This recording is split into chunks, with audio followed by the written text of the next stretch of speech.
Okay, I find this training really useful for me as a manager. It helps me to understand the process, especially in determining the requirement of my staff trainings needs.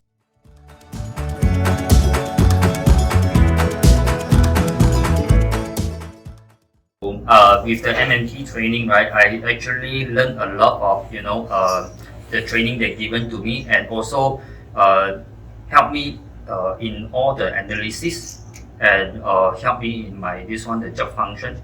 So yeah, for me it's very great and to attend this training which provided by Mr. Kumar. Thank you.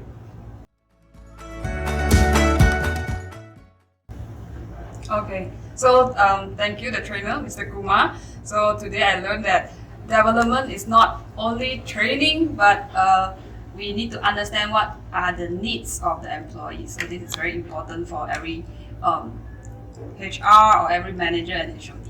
Thank you. Thank you.